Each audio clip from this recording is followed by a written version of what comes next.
তাহলে সারা 1 নম্বরে লিখি পণ্য বিক্রয়। একটা অঙ্ক দিয়ে কয়টা শিখাম? কয়টা? একটা এই অঙ্ক দিয়ে কয়টা শেখানো যাইব? আচ্ছা 3টা। ওকে, রহিমের নিকট থেকে পণ্য বিক্রয় 20,000 টাকা। আমরা ওই দিন একটা ক্রয়ের জাবেদের মধ্যে একটা কম লিখছিলাম, আজকে এটা ফিল আপ করবো। আচ্ছা, এরপর হচ্ছে রহিমের নিকট পণ্য বিক্রয় তাও 20,000 টাকা। আচ্ছা, এরপরে স্যার আরেকটা করে দেবে, ধারে পণ্য, ধারে মানে কি? ধারে মানে কি? বাকিতে। ধারে মানে বাকিতে। আচ্ছা, এরপরে আমরা আরেকটা করি, চেকে পণ্য বিক্রয় 20,000 টাকা। কয়টা জায়গাতে লিখছি স্যার? এখানে 4টা, 5টা লিখছিলাম মোটামুটি। এখন এই 5টার একটু খেয়াল করতে হবে। 5টা জায়গাতে স্যার একটু লিখছিলাম। তাহলে প্রথমে স্যার কি লিখছিলাম? তাহলে বিক্রয় করলে টাকা আসে না যায় সেটা চিন্তা করতে। আসে। তাহলে আমাদের কি টাকা আসে? তাহলে নগদান হিসাব ডেবিট, আর হচ্ছে বিক্রয়, অর্থাৎ বিক্রয় যা আছে বিক্রয় কি ক্রেডিট। এখন বলেন বিক্রয়টা কি আয় না দেয়?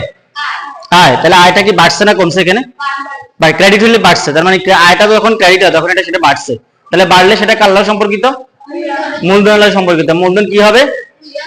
বাড়বে। তাহলে আমরা এটা লিখতে পারি কি? সম্পদ বৃদ্ধি। তো এটা বুঝছো? সম্পদ বৃদ্ধি, নগদ টাকা বৃদ্ধি। এরপর হচ্ছে এটা কি?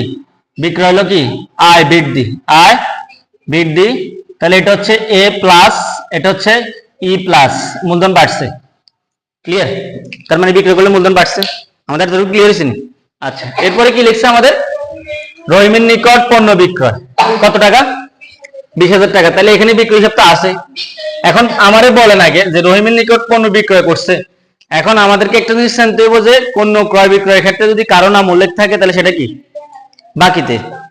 পণ্য ক্রয় এবং বিক্রয়ের ক্ষেত্রে কারো নাম উল্লেখ থাকলে সেটা কি?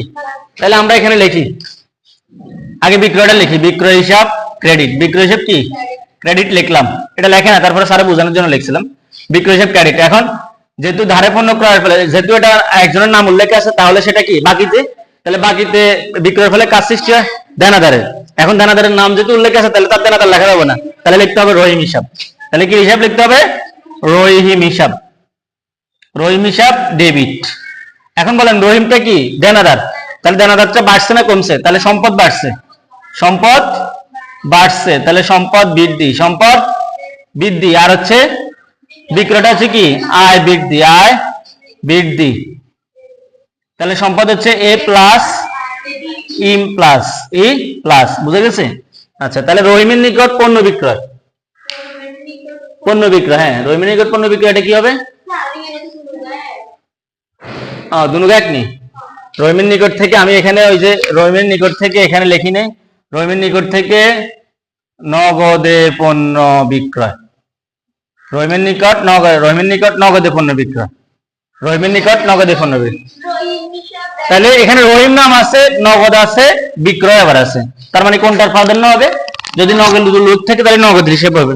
তাহলে কি নগদান হিসাব ডেবিট। আর হচ্ছে আমাদের বিক্রয় হিসাব কি হবে? ক্রেডিট। তাহলে আমাদের আগের মতো সম্পদ বৃদ্ধি আর হচ্ছে আয় বৃদ্ধি। ওকে, তাহলে এ প্লাস ই প্লাস। ওকে, আচ্ছা, ধারে পণ্য বিক্রয়। ধারে পণ্য বিক্রয় ফলে কাজ সৃষ্টি হয় দেনাদার। তাহলে দেনাদার হিসাব ডেবিট। দেনাদার হিসাব ডেবিট, বিক্রয় হিসাব ক্রেডিট। ওকে, তাহলে দেনাদার হচ্ছে সম্পদ বৃদ্ধি, আয় বৃদ্ধি। তাহলে হচ্ছে এ প্লাস ই প্লাস চেকে পণ্য বিক্রয়। চেক নিতে হলে কোন জায়গায় দিতে দেবো? ব্যাংকে দিতে দেবো। তাহলে ব্যাংক হিসাব ডেবিট, ব্যাংক হিসাব ডেবিট, বিক্রয় হিসাব ক্রেডিট। তাহলে এটাও সম্পদ, সম্পদ বৃদ্ধি, আয় বৃদ্ধি, এ প্লাস ই প্লাস। বুঝছি না আমরা? এই কতটুকু যাবে দেখলো আমার ক্লিয়ার, ক্লিয়ার হয়েছে? হ্যাঁ, আচ্ছা তাহলে আমরা একটু ইয়ে করি, তাহলে এটা মুছি কেন স্যার একটু দেখাই। তাহলে এই সেট মুছি আমি কেন, এই দুইটা তো উঠেছে আস্তে আস্তে তারা গিয়েছে। আচ্ছা ঠিক আছে, তাহলে আমরা একটু এগুলো তো মোটামুটি আমাদের দেখছে কেন। এরপর আমরা একটু লিখি, দেখো আসবাব পত্র বিক্রয় 20,000 টাকা। তাহলে এটা জাবেদার কি হবো লামিয়া? আমি তো একটা নোট দিছিলাম যে সম্পদ ক্রয় বিক্রয়ের ক্ষেত্রে ক্রয় বিক্রয় পক্ষ হয় না, এটা নোট দিছিলাম না? সম্পদ ক্রয় বিক্রয়ের ক্ষেত্রে ক্রয় বিক্রয় পক্ষ হয় না বলছিলাম না গতকালকে, গত পরশু কি লিখছিলাম? তাহলে যে কোনো সম্পদ কিনা বেচা ক্রয় এবং বিক্রয়ের ক্ষেত্রে কখনো ক্রয় বিক্রয় পক্ষ হয় না। রাইট। এখন বিক্রয় করছি, টাকা আইসে না গেছে? তার মানে আইলে নগদান হিসাব ডেবিট, নগদান হিসাব ডেবিট। আর হলো আসবাবপত্র কি হয়েছে? ক্রেডিট। আসবাবপত্র কমে গেছে। অর্থাৎ এই জিনিসটার অর্থটা কি? আমি এখানে একটা পুরাতন চেয়ার, এই শেয়ারটা আমার প্রতিষ্ঠানে ছিল, কয়েকদিন পর আমি এটা বিক্রি করে দিছি, নগদ টাকা আছে কিন্তু আমার এটা তো কমে গেছে। তার মানে এটা এই কারণে আসবাবপত্র ক্রেডিট দিচ্ছে। আসবাবপত্রটা কি সম্পদ না? সম্পদ কমলে সম্পদ সেট কি হয়? ক্রেডিট হয়। তাহলে এখানে আমরা কি লিখবো এখন? সম্পদ, সম্পদ বৃদ্ধি, সম্পদ বৃদ্ধি, আর একটা হচ্ছে সম্পদ হ্রাস, সম্পদ হ্রাস। তাহলে সম্পদ বৃদ্ধি হলে এ প্লাস এ মাইনাস। ওকে, আচ্ছা এরপরে আমাদের আমি যদি বলি ধারে আসবাব পত্র বিক্রয়, তাহলে স্যারের এটা কি হবে? বিক্রয় 20,000 টাকা। বলেন, ধারে আসবাবপত্র বিক্রয়, বিক্রয় তো কখনো পক্ষ হবে না। কি জন্য? সম্পদ কিনে বেচার ক্ষেত্রে বিক্রয় কখনো পক্ষ হবে না। এখন আমরা পক্ষটা কি করতে পারি? ধারে ধারে ধারে বিক্রয় ফলে কাজ সৃষ্টি হয়। তাহলে আমি দানাদার লিখে দেবো, দানাদারের নামও নাই, তাহলে দানাদার হিসাব ডেবিট।